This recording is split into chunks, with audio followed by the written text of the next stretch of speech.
जी देखिए, आपसे थोड़ी देर पहले ही तहव्वुर राणा को लेकर जो विशेष फ्लाइट आ रही थी वो लैंड कर चुकी है। जाहिर तौर पर अब इसके बाद आगे की कानूनी प्रक्रिया जो है वो शुरू की जाएगी, चूंकि एनआईए ने नवंबर 2009 में मामला दर्ज किया था जिसमें 7 आतंकी थे जो कि आरोपी बनाए गए थे। उस मामले में एनआईए की टीम जो है वो तहव्वुर राणा को लेकर आ रही है। जाहिर तौर पर अब तहव्वुर राणा को फॉर्मली अरेस्ट किया जाएगा भारत की धरती पर और उसे अरेस्ट कर इसी एनआईए हेडक्वार्टर जो है वो यहां पर लेकर टीम पहुंचेगी, जहां पहले से ही तैयारी जो है वो हो चुकी है। उसका मेडिकल कराया जाएगा और उसके बाद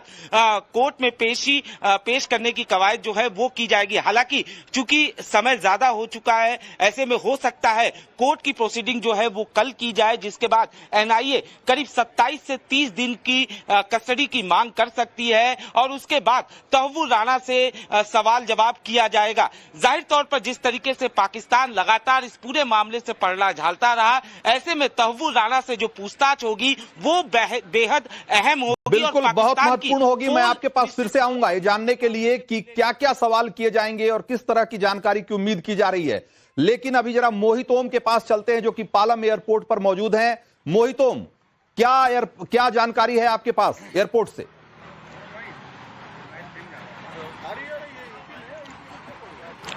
देखिए, जिस तरीके से अनुज हमें बता रहे थे कि फ्लाइट यहाँ लैंड कर चुकी है, ये मैसेज क्लियर है कि अब जो फ्लाइट है वो यहाँ पे लैंड कर चुकी है और दिल्ली पुलिस की 3rd बटालियन की जो टीम थी जिसको कॉन्वॉय करना है, जिसको पूरा एस्कॉर्ट करना है, इस जो तहव्वुर राणा का यहाँ से कॉन्वॉय निकलेगा वो भी यहाँ पे पहुंच चुका है। हालांकि जो दिल्ली पुलिस के जवान और अधिकारी इस 3rd बटालियन के साथ यहाँ पहुंचे हैं, उनके सभी के फोन बंद करवाए गए हैं। अब एक रूट बनाया गया है जिस रूट पे अब ये कॉन्वॉय पूरा निकलेगा। यहाँ से करीब 17 किलोमीटर का लंबा रास्ता है, लेकिन जो रेड लाइट स्विच पे आएंगी या जो ट्रैफिक आएगा वहां पे ट्रैफिक पुलिस के जवान खड़े होंगे और बिल्कुल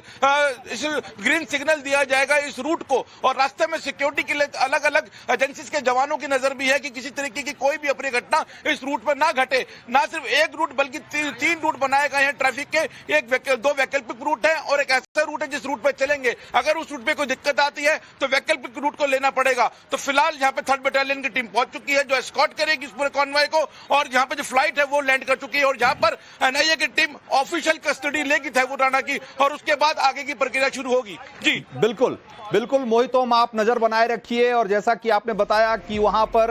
एनआईए की टीम इनको लेकर एनआईए के मुख्यालय जाएगी और उसके बाद कल इनको संभवतः आज नहीं बल्कि कल कोर्ट के सामने तहव्वुर राणा को पेश किया जाएगा और उसके बाद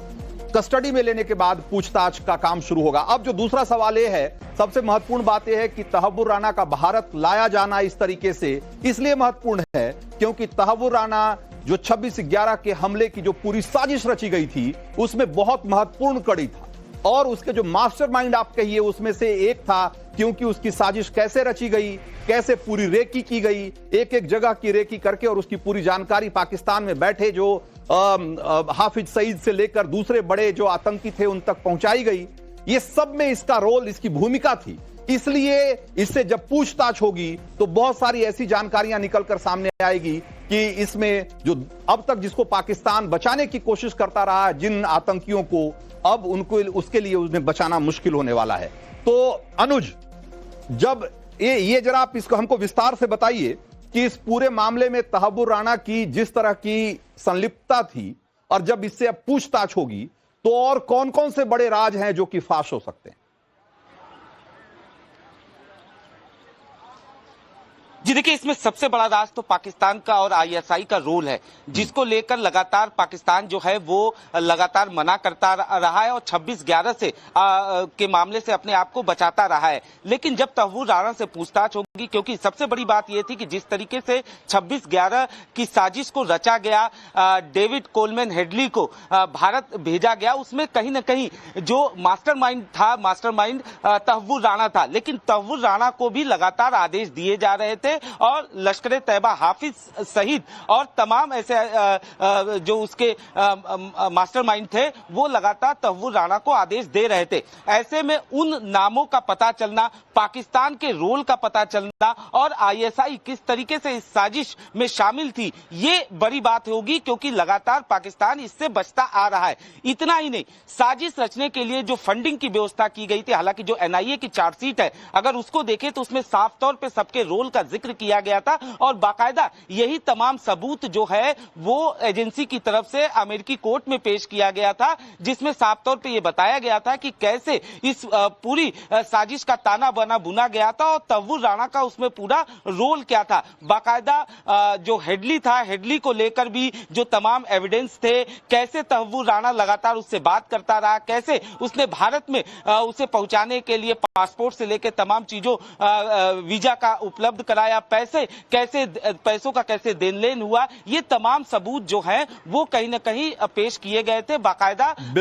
इंडियन एजेंसी की। अनुज इसमें महत्वपूर्ण बात यह भी है अनुज कि 26/11 हमले के बाद भारत ने पाकिस्तान को कई डोजियर भेजे, बहुत सारे सबूत भेजे, लेकिन पाकिस्तान बार बार इनकार करता रहा। वो बार बार यही कहता रहा कि इससे पाकिस्तान का कोई लेना देना नहीं, अगर कुछ लोग होंगे भी तो नॉन स्टेट एक्टर्स होंगे, यानी कि आईएसआई की संलिप्तता, आईएसआई की मिलीभगत या वहां की पाकिस्तानी सेना की मिलीभगत, उससे इनकार करता रहा। लेकिन तहव्वुर राणा जो कि खुद पाकिस्तानी फौज में मेजर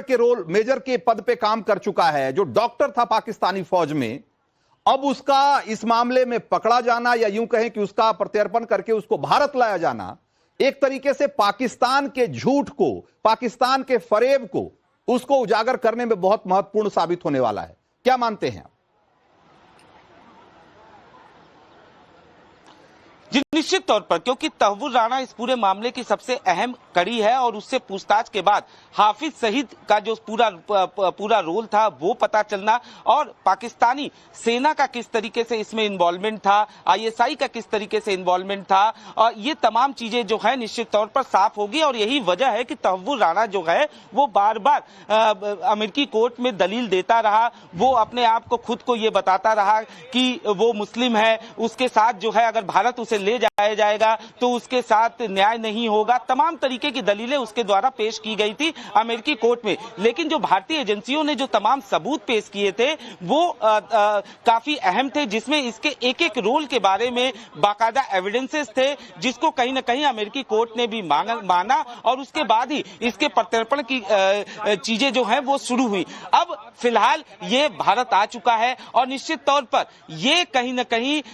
पाकिस्तान के लिए एक बड़ा सेटबैक होगा, बिल्कुल पाकिस्तान के लिए भी सेटबैक होगा। और इस तरह के तमाम आतंकी संगठन और वो लोग पाकिस्तानी सेना में बैठे हुए लोग हों, चाहे वहां की आईएसआई जो खुफिया एजेंसी है वो उसमें बैठे हुए लोग हों, अगर वो भारत के खिलाफ कोई भी साजिश करते हैं तो देर भले हो सकती है लेकिन उन्हें सजा मिलेगी, इस बात की गारंटी है। और तहव्वुर राणा को अमेरिका से भारत लाया जाना एक बड़ी वानगी है, एक बड़ा सबूत है इस बात का।